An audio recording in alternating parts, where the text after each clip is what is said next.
જૂની પેન્શન યોજના ફરી શરૂ કરવા શિક્ષણ મંત્રી કુબેર ડિંડોરનું નિવેદન। ભાજપની સરકાર જૂની પેન્શન યોજના ફરી શરૂ કરશે। તારીખ જાહેર નથી કરતા પણ ભાજપ સરકાર જ કરશે। ગૌણ સેવા પસંદગી મંડળમાં 4304 જગ્યા માટે ભરતી। જુનિયર ક્લાર્ક 2608 જગ્યાઓ પર ભરતી તો 169 જગ્યાઓ પર હેડ ક્લાર્કની ભરતી કરાશે। કુલ 17 કેડર માટે ભરતીની જાહેરાત। 31 જાન્યુઆરી સુધી ફોર્મ ભરી શકાશે। પરીક્ષા ફી ₹500। આજે કેન્દ્રીય ગૃહમંત્રી અમિત શાહ ગુજરાતની મુલાકાતે। કેન્દ્રીય ગૃહમંત્રી 201 નવીન બસોનું લોકાર્પણ કર્યું। મુખ્યમંત્રી ભૂપેન્દ્ર પટેલ પણ ઉપસ્થિત રહ્યા। ગૃહ રાજ્યમંત્રી હર્ષ સંઘવી પણ ઉપસ્થિત રહ્યા। તુવેર દાળ માટે ઓનલાઈન પોર્ટલનો ઉદ્ઘાટન સમારોહ। રાજ્યમાં નવી 201 બસો આજથી શરૂ થઈ। ગાંધીનગરમાં નવી બસોનું લોકાર્પણ કરાયું। વાહન વ્યવહાર મંત્રી હર્ષ સંઘવી અહીંયા ઉપસ્થિત રહ્યા। સંખેડા તાલુકાના ગુંડીચા ગામની શારદા મંદિરના 500 વિદ્યાર્થીઓ માટે બસ શરૂ કરવા માંગ। ધારાસભ્ય અભયસિંહ તડવી મંત્રી હર્ષ સંઘવીને પણ રજૂઆત કરી છે। જીએસઆરટીસીના એમડીને પત્ર મોકલ્યો છતાં પણ બસ શરૂ ન થઈ। અરવલ્લીમાં લઘુત્તમ વેતનની માંગ સાથે સફાઈ કામદારોના પ્રતિક ઉપવાસ। કામદારોને દિવસના ₹75 ચૂકવવામાં આવતા રાત્રિ દરમિયાન ઠંડીમાં પણ કામદારો અડગ। 13 દિવસની હડતાલ બાદ ન્યાય ન મળતા ઉપવાસ આંદોલન। સુરતના સ્મીમેરના 500થી વધુ નર્સિંગ સ્ટાફ હડતાલ પર। 10 વર્ષથી સ્ટાફની ભરતી ન થતા ભરતી કરવા માંગ। સ્ટાફને નર્સિંગ અલાઉન્સ આપવા પણ માંગ। હોસ્પિટલ પરિસરમાં સૂત્રોચ્ચાર કરીને વિરોધ નોંધાવ્યો। આઈએફએસ મહેશ સિંઘનું નાણાં કૌભાંડ સામે આવતા ચાર્જશીટ દાખલ। નિવૃત્તિના આગલા દિવસે જ કૌભાંડના કારણે પ્રમોશન અટક્યું। એગ્રો ઇન્ડસ્ટ્રીઝ કોર્પોરેશનમાં એમડીના પદનો ગેરલાભ લેવાનો આરોપ। 4 કરોડના કામ સરકારી મંજૂરી વગર બારોબાર પતાવ્યા। તો અમરેલીના સમઢિયાળા ગામે દીપડાનો આતંક। સમઢિયાળા ગામે રહેણાંક વિસ્તારમાં ઘૂસ્યો દીપડો।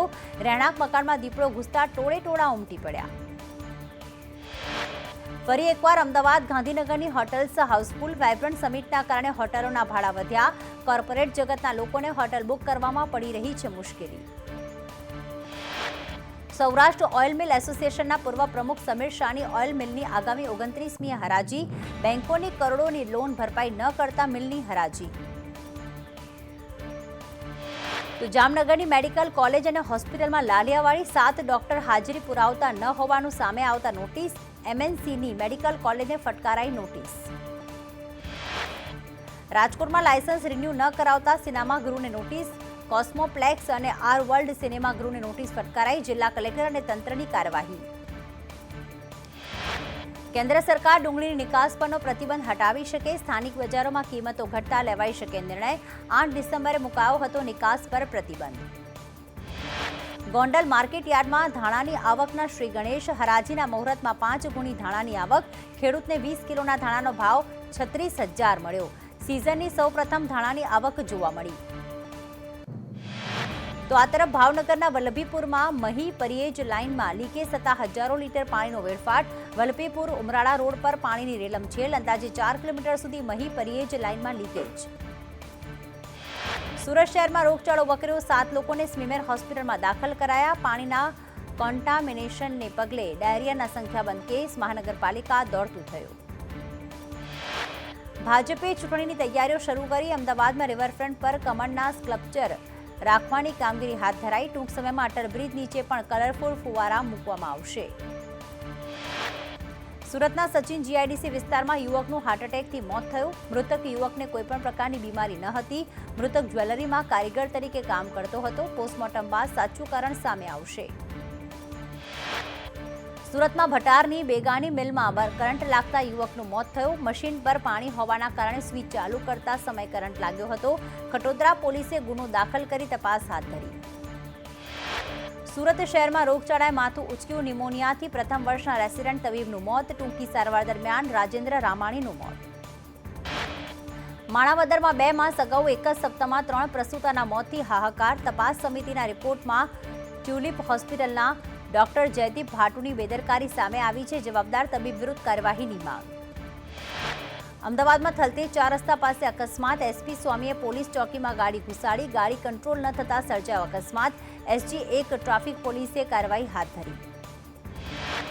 ગોધરાના લુણાવાડા રોડ પર કારે પલટી મારી। સ્થાનિક લોકોએ ફસાયેલ તમામ લોકોને બહાર કાઢ્યા। પોલીસે સમગ્ર ઘટનાની વધુ તપાસ હાથ ધરી। સુરતમાં બીઆરટીએસ બની બેફામ. રિંગ રોડ પાસે બીઆરટીએસ બસે વાનને પાછળથી ટક્કર મારી. વાન ચાલકનો આબાદ બચાવ. સુરતમાં કિમમાં વૃદ્ધાને ઘરમાં બંધક બનાવી ઘરેણાં અને રોકડની લૂંટ. ઘરનું તાળું તોડી 2 લૂંટારાઓ ઘરમાં પ્રવેશ્યા. વૃદ્ધાનું મોત દબાવી 4 કંગન, 2 ચેન, 1 ગોલ્ડ કોઈન, 50,000 કેશની લૂંટ કરી. રાજકોટના કાલાવડ રોડ પર સહજાનંદ વાટિકામાં બાઇક અને 2 મોબાઈલની લૂંટ. આસપાસના ઘરમાં પણ ચોરી કરવાનો પ્રયાસ. દુકાનીધારી 3 વ્યક્તિઓ સીસીટીવી કેમેરામાં કેદ. રાજકોટમાં દુર્લભ સાપની તસ્કરી, વેચાણનો પર્દાફાશ. 1.20 લાખમાં આંધણી ચાકર સાપ વેચતા 2 ઝડપાયા. મુંબઈ WCCBના અધિકારીઓએ 2 શખ્સોને ઝડપ્યા. સુરતમાં પોલીસ કોન્સ્ટેબલની દાદાગીરી. નવી સિવિલના વર્ગ 4ના કર્મચારીને લાફો માર્યો. ટ્રોમા સેન્ટર બહાર વર્ગ 4 કર્મચારી ભેગા થયા. ચોથા વર્ગના કર્મચારીઓ રાત્રે હડતાલ પર ઉતર્યા. નવી સિવિલ હોસ્પિટલનું તંત્ર દોડતું થયું. જૂનાગઢના ગાદોઈ ટોલનાકા પર ટેક્સ મુદ્દે માથાકૂટ. ગાદોઈના ગ્રામજનો અને ટોલનાકા સંચાલકો વચ્ચે બબાલ. 5 વાહનોને ગામમાંથી પસાર કરાવતા થઈ માથાકૂટ. દ્વારકામાં ભૂમાફિયાઓ સામે તવાઈ. ભૂમાફિયાઓ સામે લેન્ડ ગ્રેબિંગ એક્ટ હેઠળ ફરિયાદ. કાનપર શેરડી ગામે સરકારી જમીન પર દબાણ. કબૂતરબાજી કેસમાં વધુ એક ખુલાસો. એજન્ટ્સ અને મુસાફરો વચ્ચે મોટા ઇન્વેસ્ટર્સ હોવાનું સામે આવ્યું. નિકારાગુઆમાં ઓન અરાઇવલ વિઝા લઈ મેક્સિકો જવાના હતા. રાજકોટમાં નકલી ડીવાયએસપી મામલે વધુ એક ફરિયાદ. રાજકોટ ગ્રામ્યમાં વિનીત દવે અને શૈલેન્દ્ર વ્યાસ વિરુદ્ધ નોંધાઈ પોલીસ ફરિયાદ. જુનિયર આસિસ્ટન્ટની પોસ્ટની લાલચ આપી રૂપિયા પડાવ્યા. જૂનાગઢ દત્તાત્રેય મંદિર અને કમંડળ કુંડના ગાદીપતિ મહેશ ગીરીનું ફેક આઈડી બનાવનારની ધરપકડ. સાયબર ક્રાઇમની ટીમે આરોપીની મેંદડાથી ધરપકડ કરી. ગીર સોમનાથમાં પોસ્ટમેનને કોર્ટે ફટકારી 2 વર્ષની સજા સાથે 10,000નો દંડ. સભાસદોના નાણાં પોસ્ટમાં જમા ન કરી ચાઉ કરી ગયાના કેસમાં સજા. વડોદરામાં વધુ એક ભાજપના નેતાનું ફેક એકાઉન્ટ બન્યું. સતીશ નિશાળાનું બન્યું ફેક ફેસબુક એકાઉન્ટ. ઠગબાજોએ ફેક આઈડીથી લોકો પાસે પૈસાની કરી માંગ. સતીશ નિશાળિયાએ પૈસા લેતી દેતી ન કરવા અપીલ કરી. સુરતમાં ચોક બજાર ડબલ મર્ડર કેસના આરોપીની મહારાષ્ટ્રના ધાડ ખાતેથી ધરપકડ. આરોપી ગુસ્સી ટોકના ગુનામાં હતો વોન્ટેડ. આરોપી ઓળખ છુપાવી નામ બદલીને રહેતો હતો. કેડિલાના સીએમડી રાજીવ મોદી સામે દુષ્કર્મની ફરિયાદને લઈને સોલા પોલીસે તપાસ હાથ ધરી. છારોડીમાં રાજીવ મોદીના ફાર્મ હાઉસ પર તપાસ. ફાર્મ હાઉસમાં દુષ્કર્મ કર્યા હોવાનું સામે આવી રહ્યું છે. પીએમ મોદીએ ઉજ્જવલા યોજનાના લાભાર્થી મીરા માંઝીને પત્ર લખ્યો. પીએમ મોદીએ મીરા માંઝીના પરિવાર માટે ભેટ મોકલી. પીએમએ 30 ડિસેમ્બરે મીરા માંઝીના ઘરે લીધી હતી મુલાકાત. જમ્મુ કાશ્મીરના કુલગામમાં એન્કાઉન્ટર. હાદી ગામમાં સુરક્ષા દળોએ આતંકવાદીને ઘેર્યા. બુધવારની મોડી રાતથી બંને તરફથી ગોળીબાર. આર્મી અને સીઆરપીએફના જવાનો દ્વારા ઓપરેશન. એલન મસ્કની કંપની સ્પેસ એક્સ સાથે ઇસરોનો કરાર. GSAT-20 ઉપગ્રહને અંતરિક્ષમાં ફાલ્કન 9 રોકેટ પહોંચાડશે. સ્પેસ એક્સનું રોકેટ ફાલ્કન 9ની સેવાઓ ઇસરો લેશે. 4,000 કિલો વજનના ઉપગ્રહને ઓર્બિટમાં લઈ જઈ શકે છે. સ્પેસ એક્સની મદદ લેવાશે. જમ્મુ કાશ્મીરમાં ભૂકંપના આંચકા અનુભવાયા. ભૂકંપની તીવ્રતા રિક્ટર સ્કેલ પર 3.9 માપવામાં આવી. ભૂકંપના આંચકા અનુભવાતા લોકોમાં ભયનો માહોલ. દિલ્હી એરપોર્ટ પર પ્રવાસીઓનો હોબાળો. 12 કલાક સુધી દિલ્હી વડોદરાની ફ્લાઇટ ન ઉપડતા રોષ. ઇન્ડિગો કંપનીએ પાયલટ ન હોવાનું કારણ હાથ ધરી બચાવ કર્યો. તો જ્ઞાનવાપીમાં એએસઆઈના સર્વે રિપોર્ટ જાહેર કરવાના વારાણસી કોર્ટનો આદેશ આવી શકે. જિલ્લા જજ અજય કૃષ્ણ વિશ્વેશ આજે આગળની સુનાવણીની તારીખ જાહેર કરશે. ઉપરાષ્ટ્રપતિ જગદીપ ધનખડ જમ્મુની મુલાકાતે. ઉપરાષ્ટ્રપતિ કઠુઆમાં બાયોટેક સ્ટાર્ટઅપ એક્સપોનું ઉદ્ઘાટન કરશે. તો સનાતન ધર્મને લઈને વિવાદિત ટિપ્પણી કરી ચર્ચામાં રહેલ તમિલનાડુના રમતગમત મંત્રી ઉદયનિધિ સ્ટાલિન કાલે દિલ્હીની મુલાકાતે. ઉદયનિધિ પીએમ મોદી સાથે મુલાકાત કરશે.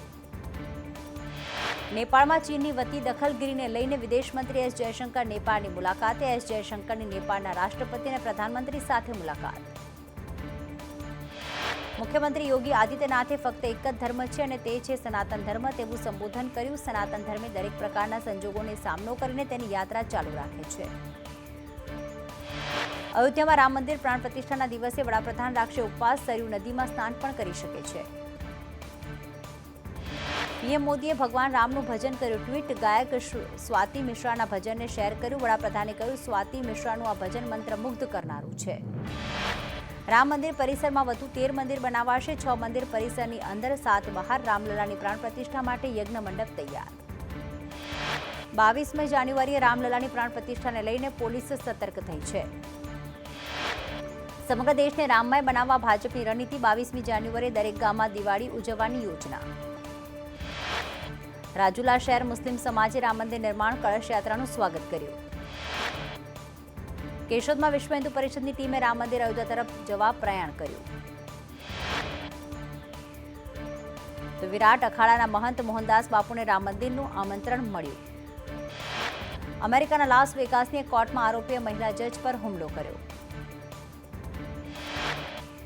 ભારત સાઉથ આફ્રિકા વચ્ચેની બીજી ટેસ્ટમાં એક જ દિવસમાં 23 વિકેટ પડી હતી. પ્રથમ દિવસના અંતે બંને ટીમનો પ્રથમ દાવ પૂર્ણ.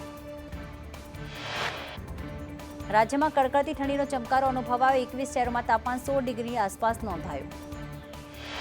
રાજ્યમાં ઠંડી વધતા અમરેલીમાં 10 ડિગ્રી, પોરબંદર કેશોદમાં 11 ડિગ્રી તાપમાન નોંધાયું. તો કચ્છમાં હાડ થીજવતી ઠંડી, નલિયામાં ઠંડીનો પારો ગગડ્યો. કાતિલ ઠંડીથી બચવા લોકોએ તાપણાનો સહારો લીધો. દેશના અનેક શહેરોમાં હાડ થીજવતી ઠંડી, દિલ્હીમાં ઠંડી વધતા તાપમાન 7.3 ડિગ્રી નોંધાયું. પંજાબ, હરિયાણા, ઉત્તર પ્રદેશ, રાજસ્થાનમાં વધી ઠંડી. યુપીના અલીગઢમાં 5.4 ડિગ્રી લઘુત્તમ તાપમાન નોંધાયું. દિલ્હીમાં ગાઢ ધુમ્મસના કારણે ટ્રેન અને હવાઈ સેવાને અસર. અનેક ટ્રેન 6 થી 8 કલાક મોડી ચાલી રહી છે. ઉત્તર ભારતના પહાડી વિસ્તારોમાં માઇનસમાં તાપમાન. જમ્મુ કાશ્મીર, લદ્દાખ, ઉત્તરાખંડમાં વધી ઠંડી. જમ્મુ કાશ્મીરમાં ઠંડી વધતા ગુલમર્ગમાં -3.8 ડિગ્રી તાપમાન નોંધાયું હતું. તો પહેલગામમાં -6.6 ડિગ્રી તાપમાન નોંધાયું.